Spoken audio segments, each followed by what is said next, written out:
আপনি জাতীয় সংসদে যে গেলেন রোড টু পার্লামেন্ট, এটা আসলে কোন পথ ছিল এটা? এটা কঠিন পথ। পৃথিবীর সবচেয়ে কঠিন কাজ হচ্ছে মানুষের মন জয় করা। আপনি বর্তমান মাননীয় প্রধানমন্ত্রীর ঘনিষ্ঠ ব্যক্তি। আমি ওনার সাথে কাজ করেছি, বিদায় আমি ঘনিষ্ঠ ব্যক্তি। এটা স্বাভাবিক, আপনি করলে আপনিও এটা কি পজিটিভ ট্যাগিং নাকি নেগেটিভ ট্যাগিং? এটা এটার কোনো ইমপ্যাক্টটা কি? এইটা কোনো ইম্প্যাক্ট নাই। তখন আমি করেছি, এখন আরেকজন করে। আমি কোনোদিন ঘুষ খাবো না। এই 54 বছরের জীবনে কোনো ফরম্যাটেই আপনি ঘুষ খাননি। এটা অনিয়ম জিনিস নিজেও করি না, করার জন্য কাউকে উদ্বুদ্ধ করি না। আপনি কেমন জনপ্রতিনিধি এক্সপেক্ট করেন? উনি প্রধানমন্ত্রী, উনি এরকম প্রতিনিধি চান যারা ট্রাফিকে আইন মানবে, যারা সকাল 9টার মধ্যে অফিসে যাবে, যিনি তার প্রত্যেকটা মানুষের প্রত্যেকটা চিন্তায় থাকবে কিভাবে একটা মানুষের হলো উপকার করা যায়। যেহেতু ওনার সাথে আমি কাজ করেছি ক্লোজলি, এখনো করছি, ওইরকম একটা প্রভাব তো আমার উপরে অলরেডি পড়ে আছে।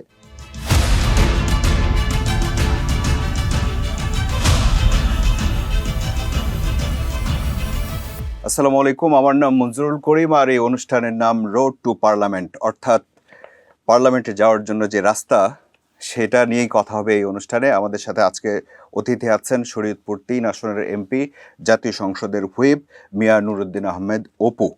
অপু ভাই, আপনার কাছ থেকে, সরি আপনাকে ভাই বলবো না স্যার, ভাই বলবেন। প্রথমে জানতে চাই রোড টু পার্লামেন্ট এইটা কি এক্সপ্রেসওয়ে?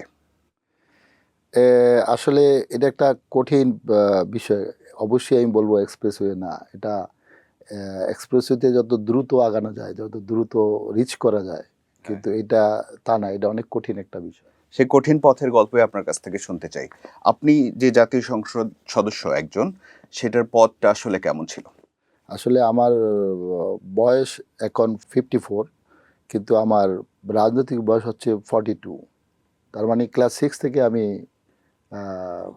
রাজনীতির সাথে জড়িত। তখন আমি আমার ক্লাস ক্যাপ্টেন হই, এবং ক্লাস ক্যাপ্টেনের মধ্য দিয়ে আমার ধরেন লিডারশিপের যে বেসটা আমি সেদিন বুঝি নাই, আজকে বুঝেছি। হয়তো আল্লাহর প্ল্যান অনুযায়ী আমি চলছি, এবং আল্লাহর প্ল্যান অনুযায়ী আমাকে চলতে হবে। আমার ডেস্টিনি এই জায়গায় আজ পর্যন্ত এই জায়গায় আসছে আর কি। বাকিটা কী হবে জানি না। তাকদিরকে আমি বিশ্বাস করি, আল্লাহকে আমি বিশ্বাস করি। তো সেই জায়গাটাই আর কি। একটা গান ছিল, মনে আছে নিশ্চয়ই, যে বড় স্বাদ একবার আমি মিনিস্টার হব, না, মিনিস্টারই না পাইলে এমপি হব। আসলে বিষয়টা এরকম ছিল না। আমি ছোটবেলা থেকে যখন থেকে বোঝার শুরু হয়েছে আমার, সেদিন থেকে আমার আসলে একটা বিষয় ছিল যে আমি কোনোদিন ঘুষ খাবো না। এই দৃষ্টিতে আসলে ওই দিনে আমার ইচ্ছা ছিল যে আমি দুইটা বিষয় দিকে যাব, যেহেতু দুই জায়গায় ঘুষ নাই। একটা হচ্ছে বাংলাদেশ সেনাবাহিনীতে চেয়ে ঘুষ নাই, আর হচ্ছে রাজনীতিতে কোনো ঘুষ নাই, মানে সেবা। সো আমি সেই জন্য প্রথম চয়েস করেছিলাম যে আমি যদি কিছু করি জীবনে, আমি কি হতে চাই, আমি আর্মি অফিসার হতে চাই। যদি না হতে পারি তাহলে একজন পলিটিশিয়ান হব। তার মানে আপনি বলতে চাচ্ছেন এই 54 বছরের জীবনে কোনো ফরম্যাটেই আপনি ঘুষ খাননি? আমি আমি চেষ্টা করি সবসময়, আমার জীবনে কখনো আমি মানে একটা অনিয়ম জিনিস আমি কখনো নিজেও করি না, করার জন্য কাউকে উদ্বুদ্ধ করি না। তাহলে এবার বলেন যে আপনি জাতীয় সংসদে যে গেলেন রোড টু পার্লামেন্ট, এই বললেন যে এটা এক্সপ্রেসওয়ে না, এটা আসলে কোন পথ ছিল এটা? এটা কঠিন পথ। আপনার মানে আমি আমারটা বলবো, সেটা হচ্ছে আমি মানুষকে ভালোবাসতে চেয়েছিলাম এবং ভালোবাসতে চাই, আর বিনিময়ে মানুষের কাছে ভালোবাসা চাই আর কি। এইটা অনেক কঠিন ব্যাপার। পৃথিবীর সবচেয়ে কঠিন কাজ হচ্ছে মানুষের মন জয় করা। আপনি বলছিলেন যে মানে আপনি কিভাবে এমপি হলেন সেটা জানতে হলে একটা বিশেষ লক্ষণ বা জিনিস আছে আপনার কাছে। আমার স্পাইনালের L4 L5 S1 ভাঙ্গা আছে। আমার লিগামেন্ট, 2 পায়ের লিগামেন্ট ছিঁড়া আছে। এই সব কিছু ত্যাগ করতে হয়েছে আমার এই আজকের এই এমপি হওয়ার পিছনে। 2018-তে যখন আমি ইলেকশন করতে গিয়েছিলাম বাংলাদেশ জাতীয়তাবাদী দলের পক্ষ থেকে, বিএনপি প্রতিনিধি হিসাবে তখন আমার সাথে 30 থেকে 40 হাজার লোক ছিল। তখন আমি জাস্ট ক্যাম্পিংয়ে গেলাম, আর ওই সময়ে ফেসিস্টরা তখন আমার উপরে আক্রমণ করে আমাকে মেরে ফেলার সেদিন প্ল্যান ছিল, আমাকে মেরে ফেলা। কিন্তু যেহেতু আমার ভাগ্যটা বেঁচে থাকার, আল্লাহ সেদিন আমাকে বাঁচিয়ে রেখেছে। এবং তারা সেদিন যেইভাবে আমাকে রক্তাক্ত করে, সারা নিউজ পেপার আসছে, সারা জাতি জানে 18 ইলেকশানে আমি একমাত্র প্রতিদ্বন্দ্বী প্রার্থী ছিলাম সেদিন, যে নির্মমভাবে আমি আহত ছিলাম। এবং এই আমার মাথায় তখন 22টা সেলাই, এখনও মাথায় 22টা সেলাই। ওই অবস্থায় আমাকে গ্রেফতার করা হয় এবং আমি জেলে যাই। তার মানে আপনার রাজনীতির যে পথ এবং সেই পথ ধরে যে সংসদ পর্যন্ত পৌঁছানো, তার সাথে আপনার পায়ের লিগামেন্ট ছেঁড়া, আপনার সিটি স্ক্যানের রিপোর্ট এবং মাথার সেলাই সবকিছুই জড়িত। বর্তমান মাননীয় প্রধানমন্ত্রী উনি আমি ইলেকশনে আসলে করতে চাই নাই, কিন্তু উনি আমাকে বলেছিল যে না, তুমি তোমার মানুষের পাশে, তোমার দেশের শরীয়তপুরের মানুষের পাশে, তোমার পরিবারের পাশে তোমার দাঁড়াতে হবে। তার উৎসাহ উদ্দীপনায় কিন্তু আমি সেদিন ইলেকশন করতে গিয়েছিলাম।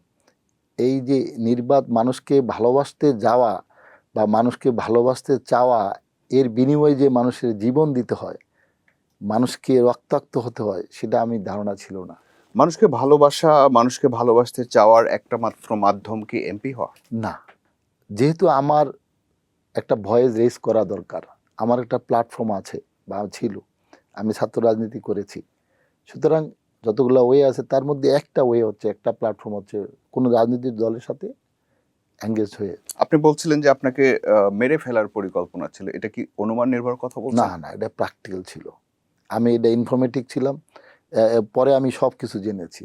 যত প্রার্থী ছিল বিএনপি, তার মধ্যে আমি ছিলাম বর্তমান মাননীয় প্রধানমন্ত্রীর সবচেয়ে ক্লোজ, যিনি প্রধানমন্ত্রীর সাথে কাজ করেছি। তো তাদের উদ্দেশ্য ছিল যে আমাকে যদি মেরে ফেলা হয়, তাহলে বাকি বিএনপির যত প্রার্থী ছিল তারা ভয়ে কেউ এলাকা যাবে না। সেই সময় তো আপনি 8 কোটি টাকা বিতরণ করেছিলেন।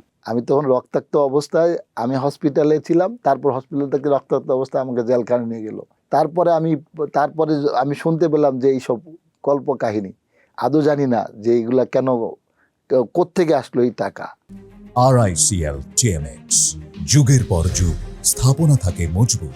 আপনি বর্তমান মাননীয় প্রধানমন্ত্রীর ঘনিষ্ঠ ব্যক্তি। আমি ওনার সাথে কাজ করেছি, নিশ্চয়ই আমি তার সাথে কাজ করেছি, বিদায় আমি ঘনিষ্ঠ ব্যক্তি। আমাদের দলে যারা কাজ করে সবার সাথে এভাবে ঘনিষ্ঠতা রক্ষা করেন। কিন্তু আপনার ব্যাপারে শোনা যায় আপনি একটু বেশি ঘনিষ্ঠ। না, ওই যে আমি তো যেহেতু তার পার্সোনাল সাথে কাজ করেছি, পরিবারের সাথে কাজ করেছি, এই জন্য এটা স্বাভাবিক। আপনি করলে এটা কি পজিটিভ ট্যাগিং নাকি নেগেটিভ ট্যাগিং? এটা এটার কোনো ইমপ্যাক্টটা কি? এইটা কোনো ইম্প্যাক্ট নাই। আমি তার সাথে কাজ করার জন্য লোক দরকার, তখন আমি করেছি, এখন আরেকজন করে। তো হুইপ হওয়াটাও কি এই সম্মানের জায়গা, বা এমপি হওয়াটাও কি হুইপ এই হওয়া, ঘনিষ্ঠতারই ফলাফল কিনা? ভাই, হুইপ আমার 42 বছরের রাজনীতির জীবনে পথ পরিক্রমায় আমি ছাত্র রাজনীতি করেছি। আমি ছাত্রদল জগন্নাথ ইউনিভার্সিটির সেক্রেটারি ছিলাম, সেন্ট্রাল সদস্য ছিলাম 3 বার, সহ সম্পাদক ছিলাম। আমার এই রাজনীতির পথ পরিক্রমায় তারপর ওনার সাথে আমার সাক্ষাৎ, মাননীয় প্রধানমন্ত্রীর সাথে আমার সাক্ষাৎ। এই জায়গায় এই ঘটনাটাই শুনতে চাই আমরা, যে উনার সাথে আপনার কাছাকাছি যাওয়ার গল্পটা আসলে কেমন ছিল? যে উনি, এখন বলা হচ্ছে আপনি সবচেয়ে ঘনিষ্ঠ ব্যক্তিদের একজন, নিশ্চয়ই একজন থাকে না মানুষের, এবং আপনি তার ব্যক্তিগত সহকারী হিসেবে কাজ করেছেন। কিন্তু আপনি শরীয়তপুর থেকে এসেছেন, জগন্নাথ বিশ্ববিদ্যালয়ে পড়াশোনা করেছেন, তারপর তারেক রহমানের ঘনিষ্ঠ হয়েছেন, এটা যে কেউই হতে পারে, কিন্তু আপনার গল্পটা কি? আসলে তাকদির মানুষকে তার ডেস্টিনিতে পৌঁছে দেয়, এটা হলো নর্মাল ব্যাপার। আমার তাকদিরে এরকম একটা ব্যাপার ছিল। আমি জগন্নাথ ইউনিভার্সিটিতে রাজনীতি করার অবস্থায়, সেন্ট্রাল রাজনীতি করার অবস্থায়, আমাদের ওই 2001-এ বিএনপির তৃণমূল পর্যায়ে একটা প্রোগ্রাম হয়েছিল গণভবনে। সেখানে ভলান্টিয়ার হিসাবে সেন্ট্রাল ছাত্রদল, জগন্নাথ ইউনিভার্সিটি, ঢাকা মহানগর, জাহাঙ্গীরনগর ইউনিভার্সিটি, 5টা ইউনিট থেকে তখন তারেক সাহেবের সাথে কাজ করার জন্য প্রতি ইউনিট থেকে কিছু কিছু যারা দায়িত্বশীল তাদেরকে ডেকেছিলেন, তার মধ্যে আমাকে ডেকেছিলেন। তখন সেখানে তার সাথে আমি 6 দিন কাজ করার পরে সে আমার সম্পর্কে জানে, বোঝে, তারপর আস্তে আস্তে তার সাথে আমি 6 দিন কাজ করে কিভাবে? তারপরে এর মধ্যে কোনো ঘটনা ঘটে? এর মধ্যে আমাকে সবচেয়ে মানে ওই দিনের ওই 6 দিনের মানে সবচেয়ে বড় ছিল, দায়িত্ব ছিল ভিভিআইপি গেট ছিল ওখানে। ওই ভিভিআইপি গেটে মাননীয় প্রধানমন্ত্রী এবং বিএনপি স্ট্যান্ডিং কমিটি ছাড়া অন্য কেউ ওই গেটে অ্যালাউ ছিল না আসলে। তো আমাকে এরকম একটা ইনস্ট্রাকশন দিয়ে আমাকে মাননীয় প্রধানমন্ত্রী, তখন উনি সিনিয়র যুগ্ম মহাসচিব ছিলেন, ওই প্রোগ্রামটা উনি অর্গানাইজ করেছিলেন। তখন আমাকে দায়িত্ব দিয়েছিলেন, ওই গেটটা দায়িত্ব দিয়েছিলেন। আমাকে তো দেয়নি, আপনাকে কেন দিল? না, আমি তখন, আমাকে সে অতটা ভালো করে চিনি না আসলে। উনি জিজ্ঞেস করেছিল যে স্ট্যান্ডিং কমিটির সবাইকে কে চিনে, তখন বলেছিল যে অপু চিনে। তো তো সেই কারণে আমাকে, যেহেতু আমি সবাইকে চিনি, আর সেই কারণে সেদিন আমাকে দায়িত্ব দিয়েছিলেন। তখন কি আপনি স্টুডেন্ট ছিলেন বা? আমি তখন স্টুডেন্ট ছিলাম, জগন্নাথ ইউনিভার্সিটি তখন স্টুডেন্ট ছিলাম।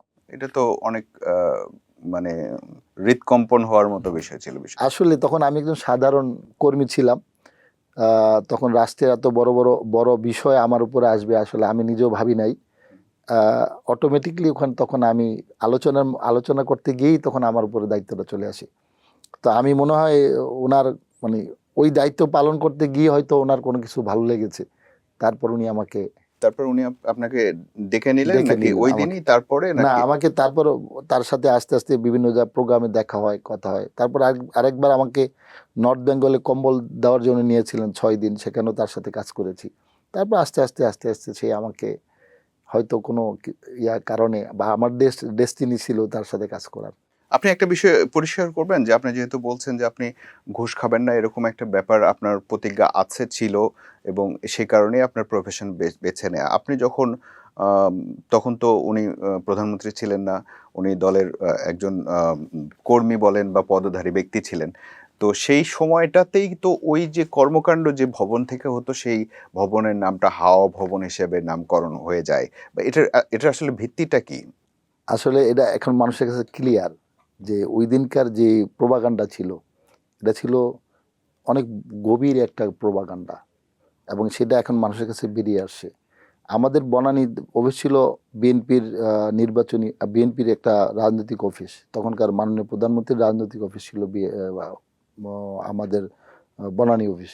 এবং তারেক রহমান সাহেব তখন সিনিয়র যুগ্ম মহাসচিব হিসাবে পার্টির পক্ষ থেকে স্ট্যান্ডিং কমিটির সবাই বসে তাকে তখন দলের দায়িত্ব দিয়েছিলেন।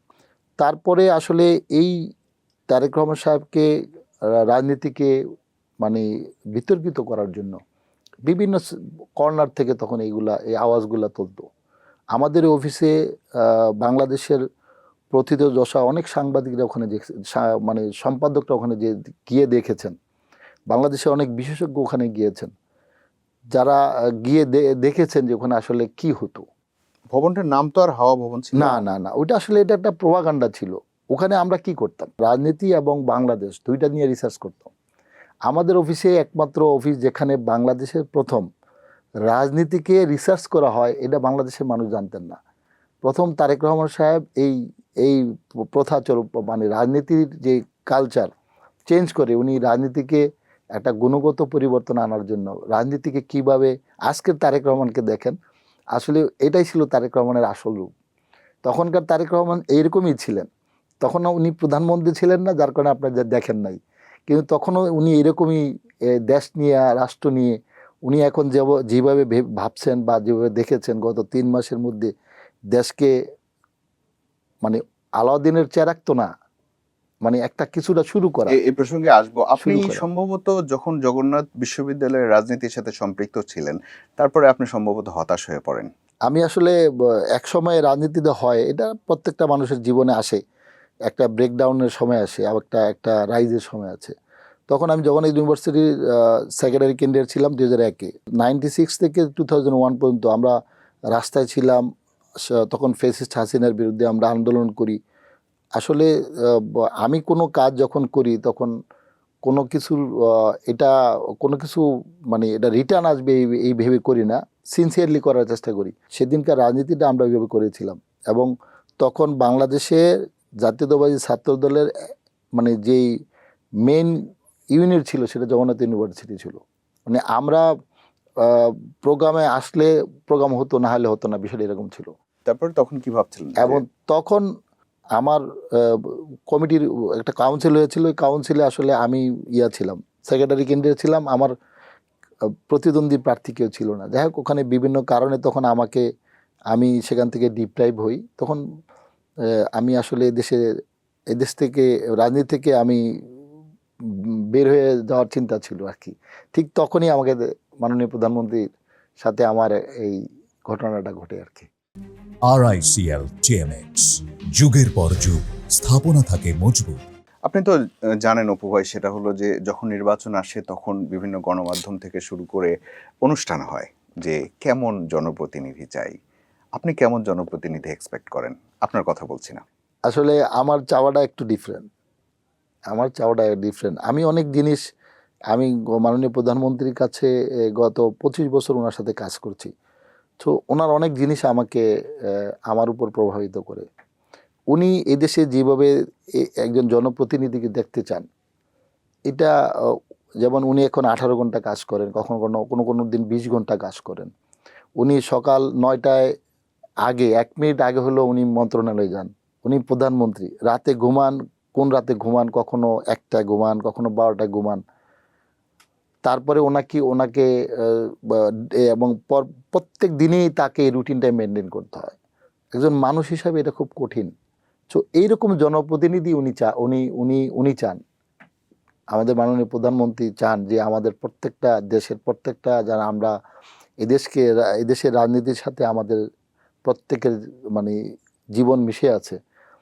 উনি এরকম প্রতিনিধি চান যারা ট্রাফিকে আইন মানবে, যারা সকাল 9টার মধ্যে অফিসে যাবে, যিনি তার প্রত্যেকটা চিন্তায় থাকবে কিভাবে একটা মানুষের হলো উপকার করা যায়। এটার সাথে বাস্তবতার সম্পর্ক কতটা? এই যে আপনি দেখছেন যেটা গত 3 মাস উনি যেটা করছেন, উনি তো করছেন।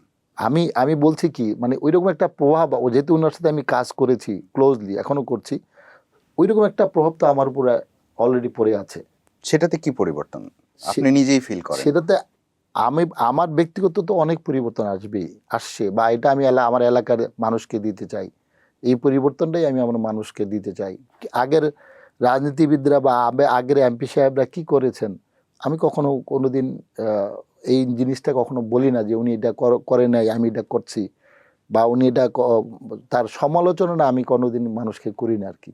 আমি কি করতে চাই, আমাকে মাননীয় প্রধানমন্ত্রী বলতেন বারবার যে আমি কি করতে চাই, এটা হলো বিষয়। কে কি করলো, কে কি বললো, ওটা না বলে আমরা কিভাবে আগাবো, কিভাবে আমার চিন্তাটা আমি কিভাবে বাস্তবায়ন করব, এটা হচ্ছে মেন বিষয় আর কি। আপনাকে তো সবাই ছোট করে অপু ভাই বলেই চেনে।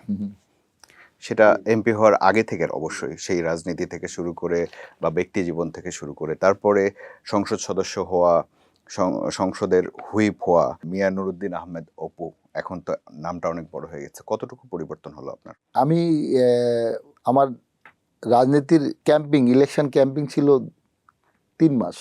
এর আগে আমি এলাকায় খুব একটা যেতে পারতাম না, বিভিন্ন বাস্তবতায়। ধরেন 5 বছর 2001 থেকে 2006 পর্যন্ত ওনার সাথে কাজ করা। তারপরে দেশ থেকে 111-এর কুশলীবরা দেশ থেকে আমাকে বের করে দেয়। তারপরে সেখানে তারপর ফেসিতে আসে, 17 বছর চলে গেছে, 19 বছর মূলত চলে গেছে। এর মধ্যে আমি খুব একটা আমার দেশের মানে আমার এলাকার মানুষের কাছাকাছি আমি যেতে পারি নাই। আমি 3 মাস এলাকায় ইলেকশন ক্যাম্পিং করেছি, আলহামদুলিল্লাহ। 3 মাস? মাত্র 3 মাস। আমি যখন ক্যাম্পিংয়ে যেতাম, মানুষ তখন আমাকে বলতো, সাধারণ মানুষ আমাকে বলতো, এটা কি আপনার আসল রূপ কিনা। মানে কি, মানুষের মধ্যে আসল আর নকলের মধ্যে মানুষ এই অভিজ্ঞতার ভিতর দিয়ে যায় বাংলাদেশের মানুষ আমাকে বলতো যে আপনি এখন যেটা করছেন, এটা কি আসল রূপ কিনা আপনার। মানে ইলেকশনের আগে নর্মালি যারা আমরা পলিটিশিয়ান, তারা একরকম ব্যবহার করি, ইলেকশনের পরে মানুষ চেঞ্জ হয়ে যায়। আর আসলে বেসিক্যালি আপনার নিয়তের উপরে সব কিছু ডিপেন্ড করে। তো আমি মানুষকে এই উত্তর দিতাম না। আমি বললাম এটা বোঝার জন্য বা দেখার জন্য আপনাকে একটু অপেক্ষা করতে হবে। যদি আপনারা যদি আমাকে ইনশাল্লাহ আল্লাহ আমাকে সম্মান দেন, তারপরে আপনি আমাকে বুঝবেন যে আসলে ওইটা আর এটার মধ্যে ডিফারেন্সটা কি। আচ্ছা অপু ভাই, তাহলে আপনি যখন 2.5 মাস বা 3 মাস ক্যাম্পেইন করলেন, তার মানে আপনি বুঝতে পারছিলেন যে কমপ্লিট ট্রাস্টটা সবাই করছে না?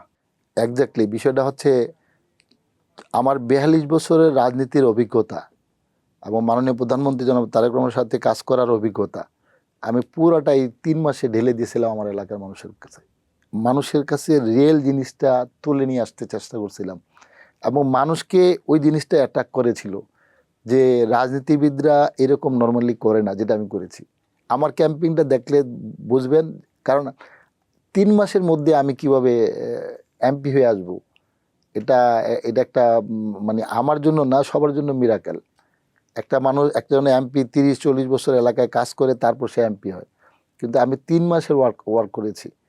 তো মানুষের মধ্যে নিশ্চয়ই কিছু ভালোবাসার বিষয় ছিল যেগুলা মানুষকে attack এলাকায় করেছে। এলাকায় আপনি আগে কমিউনিকেশনটা, যোগাযোগটা রাখতে পারেন নাই কেন? কেন্দ্রীয়ভাবে কাজ করেছেন এই জন্য? এইটা আসলে এরকম আর কি। আমি আর বেসিক্যালি আমি তো 15 বছর দেশের বাইরে ছিলাম, 8 বছর জেল আর 7 বছর বাইরে। তো মানুষের কাছে তো যেতে পারিনি, যাওয়ার সুযোগ হয় নাই আমার। RICL TMX, যুগের পর যুগ স্থাপনা থাকে মজবুত। আচ্ছা, এখানে একটা প্রাসঙ্গিক প্রশ্ন করে রাখি, সেটা হচ্ছে 5 বছর যখন সংসদের মেয়াদ শেষ হয়ে যাবে এই সংসদের, মানুষের তো, বাংলাদেশের মানুষ রাজনীতিবিদদের সম্পর্কে কি ধারণা রাখে এই খবর তো আপনারাও জানেন। অনেক সন্দেহ, অনেক অবিশ্বাসের জায়গা। সেই সময়টাতে আপনি তাদের সামনে আবার কোন মিয়া নুরুদ্দিন আহমেদ অপু হয়ে যেতে চান, নাকি অপু ভাই হয়ে যেতে চান, মানে কোন অবস্থা থাকে? আসলে বিষয়টা আমি অত দূর যেতে চাই না, অতদিন অপেক্ষা করতে চাই না। আমি আমার মানুষের, আমি বলেছিলাম শরীয়তপুরের ক্যাম্পিংয়ের সময় আমি পুরা না 3টা মাসে আমার একটাই বক্তব্য ছিল। আমি কোনো দ্বিতীয় কোনো বক্তব্য আপনার দেখবেন না। আমি যত কথা বলেছি একটাই কথা ছিল আমার। সেটা ছিল যে আমি শরীয়তপুর, বিএনপি আমার পরিচয়। আমি বিএনপি করি, আমার পরিচয় বিএনপি। বিএনপির অপু হিসাবে সারা বাংলাদেশ আমাকে চিনে। এলাকাকে কিভাবে আমি ডেভেলপ করা যায়। আমাদের শরীয়তপুরের এখনও সবাই বলে শরীয়তপুর অবহেলিত। আমরা এই অবহেলিতর তকমাটা রাখতে চাই না। আমরা একটা গর্বিত শহর শরীয়তপুর বানাবো, এবং এটা হচ্ছে আমার মনের একটা আকুতি। রাজনীতি একটা পবিত্র জায়গা। কারণ কি? কারণ এই কাজটা করি নিঃস্বার্থ। আমি রাস্তা করি নিঃস্বার্থ, আমি স্কুল বানাই নিঃস্বার্থ, আমি একটা মাদ্রাসা করি নিঃস্বার্থ। রিটার্ন তো কিছু চাই না। এমপির কাজ কি আসলে? এমপির কাজ আসলে মানুষের ভালোবাসা দেওয়া, মানুষের ভালোবাসা পাওয়া। এটার ভিতরে সব কিছু নিহিত। এইসব নিয়ে আসলে অনেক বিতর্ক আছে, আপনি নিজেও জানেন। কেউ কেউ বলে এমপিদের কাজ হচ্ছে সংসদে আইন না প্রণয়ন না, করা।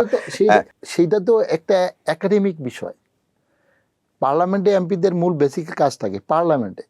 এলাকায় এক কাজ, পার্লামেন্টে এক কাজ। এলাকায় কাজটা হচ্ছে মানুষের ভালোবাসা নেওয়া, ভালোবাসা দেওয়া। আর পার্লামেন্টে জাতীয় হিসাবে আপনি একজন আইন প্রণেতা। অপু ভাই, আপনার ছোটবেলায় ফিরতে চাই। ছোটবেলায় কেমন ছিলেন? ছোটবেলায় আমি একটু শান্ত প্রকৃতি থাকতাম। আমি একটু ইন্ট্রোভার্ট। আমি পড়াশোনা করতাম, খেলাধুলা করতাম, একজন ছাত্র যা করে। কিন্তু পাশাপাশি আমি একটু ধর্মের প্রতি আমি খুব ভাইয়ের ছিলাম। তখনও আমি, ধরেন যারা একটু নামাজি ছিল, তারা বয়স বেশি ছিল, মুরব্বি টাইপের ছিল, কিন্তু তাদের সাথে আমি উঠা বসা করতাম। তারা আমাকে ভালোবাসতো, আমিও তাদের ভালোবাসতাম। অনেক সময় মসজিদে কাটাতাম। তখন থেকে আমি একটু, মানে এটা আমার উপরে আল্লাহর একটা বিশেষ দয়া, রহমত, যে ছোটবেলা থেকে আমাকে আল্লাহ ওইভাবে তৈরি করেছেন, যার কারণে আমার মেন্টালিটিটা একটু, মানে আর অন্য 10টা ছাত্রের মতো ছিল না। আমি সবাইকে নামাজের দাওয়াত দিতাম, নামাজ পড়তো সবাই, আবার সবাইকে নিয়ে খেলাধুলা করতাম। মানে একটা খুব, আমার লাইফটা খুব সুন্দর একটা লাইফ ছিল। আমি তখন মিথ্যা কথা বলতাম না। আমি কোনো খারাপ, কেউ বকা দিত আমি শুনতাম না। আমি আসলে ওই রকম, কেউ বকা দিত এরকম কার সাথে আমি চলতাম না। হ্যাঁ, আমার এলাকার মানুষগুলো আমাকে ওইভাবে চিনে আসলে। আপনি যদি বলেন যে এটা অপু করেছে, মানুষ বিশ্বাস করবে না। যদি কোনো খারাপ একটা কিছু নিয়ে যান যে এটা অপু করেছে, এলাকার মানুষকে আপনি বিশ্বাস করতে পারবেন না। সেটা কি ছোটবেলার ওই ভাবমূর্তিটা? ছোটবেলার ওই ভাবমূর্তিটা। এবং এখনো আমি আসলে আমার বেসটা তৈরি হয়েছে ওইভাবে, তো ফাউন্ডেশনটা ওইভাবে হয়েছে, যার কারণে আমি অপরাধের মাত্রা একটা নির্দিষ্ট পরে আমি আর সহ্য করি না, মানি না, অনিয়ম মানি না। তখন কি আপনার কোনো পলিটিক্যাল বিলিফ ছিল কিনা? না, পলিটিক্যাল বিলিভ ওইরকম ছিল না। আমার একটাই বিলিভ ছিল যে আমি কিভাবে আল্লাহর কাছাকাছি যেতে পারি, এরকম একটা বিলিভ ছিল, এবং এটা এখনো আছে। চেষ্টা করি ধরে রাখার জন্য যতটুকু পারি আর কি। আপনি কয়েকদিন আগে একটা সমাবেশে এত রেগে গেছেন যে হয়তো সাংবাদিকের উদ্দেশ্যে আপনি হচ্ছে টিস্যু বক্স ছুঁড়ে মারছেন। সাংবাদিকের উদ্দেশ্যে না, ওখানে কোনো সাংবাদিক ছিল না। ওখানে আমার দলের একটা কর্মী ছিল। সে অনুষ্ঠান বারবার সে কথা বলছিল, ওই জন্য ওকে আমি মানে অ্যাওয়ার্ড করার জন্য ওটা আমি তাকে মেরেছিলাম। কিন্তু ওখানে আমাদের কোনো সাংবাদিক বন্ধুরা ছিলেন না। এটা একটা প্রভাকাণ্ডা ছিল। আসলে এটা গুনাহ। এটা মানুষ যা করে নাই সেটা যদি প্রচার করে, এটা কিন্তু গুনাহ। কিন্তু আমরা তো হেডলাইন দেখেছি যে, না, ওটা তো মিথ্যা একটা হেডলাইন দেখেছেন আপনি। আমাদের Shariatpur press club president secretary এটা নিয়ে প্রেস কনফারেন্স করেছে যে যে এত মিথ্যা একটা শব্দ কিভাবে নিয়ে আসলেন, যে একটা অনলাইন চ্যানেল ওইটা একটা বিশেষ দলের ওরা নিয়ে এটাকে মিথ্যা একটা প্রচারণা করেছিল। ঈদ করতে আপনি শরীয়তপুর যাচ্ছেন, জি ইনশাল্লাহ। সো এমপি হওয়ার আগের ঈদ করার এই সময়ের ঈদ করা বা পরিবারকে সময় দেওয়া, এটা কিভাবে হবে? আসলে একটু ডিফারেন্ট। আমি মা যখন বেঁচে যতদিন বেঁচে ছিল আমি সবসময় দেশে কম যেতাম, কিন্তু মা ঈদটা মার সাথে করতাম। কিন্তু দীর্ঘ 20 বছর এই যে চড়াই উতরাই উত্থান পতন এগুলোর কারণে আর যেতে পারিনি। এই প্রথম আমি কুরবানিতে যাচ্ছি আর কি। তো এইবার ঈদটা হচ্ছে মানুষের সাথে ঈদ, পরিবারের সাথে না, জনগণের সাথে, আমার দলের নেতা কর্মীদের সাথে, যারা তারা অপেক্ষা করছে আমি অপেক্ষা করছি। আসলে এটা একটু ভিন্ন ধরনের একটা অনুভূতি। মানুষের সাথে ভালোবাসার জায়গাটা শেয়ার করা, এটা একটা খুব একটা অন্যরকম একটা ভালো লাগা। আচ্ছা, একটা জিনিস প্রাসঙ্গিকভাবে আসে, আপনি ছোটবেলায় খুবই ইন্ট্রোভার্ট ছিলেন বলছেন, সেখান থেকে আপনি মানুষের কাছে যাওয়ার কথাই এখন প্রতি মুহূর্তে বলেন, মানুষের সেবা করার কথা বলেন। এই কনভার্সন ডাইভার্সন এটা আসলে কিভাবে হলো? আসলে ইন্ট্রোভার্ট হইলেও মানুষের কাছে যাওয়ার একটা ভালোবাসার জায়গা থাকে। বেসিক্যালি প্রত্যেকটা মানুষের ডেস্টিনি নির্ধারণ করে দেয় আপনি কি করবেন। আমরা মানুষের কোনো প্ল্যানে কিন্তু কাজ হয় না। আপনার ডেস্টিনি আপনাকে, আমার ডেস্টিনি আমাকে নিবেই। ওই কারণে আমাকে ওখানে যেতে হচ্ছে।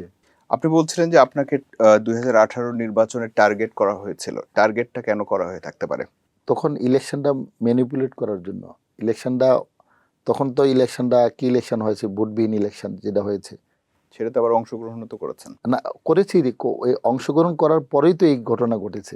আমরা তো চেয়েছিলাম সবার গ্রহণযোগ্য একটা নির্বাচন হোক, কিন্তু আমাদের সেদিন যাতে নির্বাচনটা না করতে পারি আমরা, সেই জন্যই তো এগুলো ঘটেছিল। তারপরে ভোটারবিহীন নির্বাচন হয়ে গেছে। কিন্তু আপনাকে মেরে ফেলার মতো যে এলিগেশন আপনি বলছেন, সেটার পেছনে অন্য কি কারণ থাকতে পারে? অন্য কারণ তো একটাই ছিল, যে 2018 ইলেকশনটা যদি আমি যেহেতু সবচেয়ে ক্লোজ লোক ছিলাম, বিএনপি পরিবারের মধ্যে সবচেয়ে ক্লোজ ক্যান্ডিডেট ছিলাম প্রার্থীদের মধ্যে, আমাকে যদি মেরে ফেলতো তাহলে বাকি ক্যান্ডিডেটটা কেউ ভয়ে এলাকা যেত না। সো ইলেকশনটা তো এইভাবে হয়ে যেত। ষড়যন্ত্রের কথা আপনি কি পরে জানতে পেরেছেন? আমি পরে জানতে পেরেছি, কি জানতে পেরেছিলেন? সব কিছু জানতে পেরেছি। তখনকার 18 ইলেকশনটা ছিল আসলে সব সরকারের তখন সব সংস্থাগুলোকে নিয়ে তখনকার প্রধানমন্ত্রীর নেতৃত্বে এই ষড়যন্ত্রটা হয়েছিল। আমরা কথা বলছিলাম শরীয়তপুর 3 আসনের সংসদ সদস্য মিয়া নুরুদ্দিন আহমেদ অপুর সঙ্গে। এখানে আমরা ক্ষুদ্র ক্ষুদ্র বিষয় থেকে শুরু করে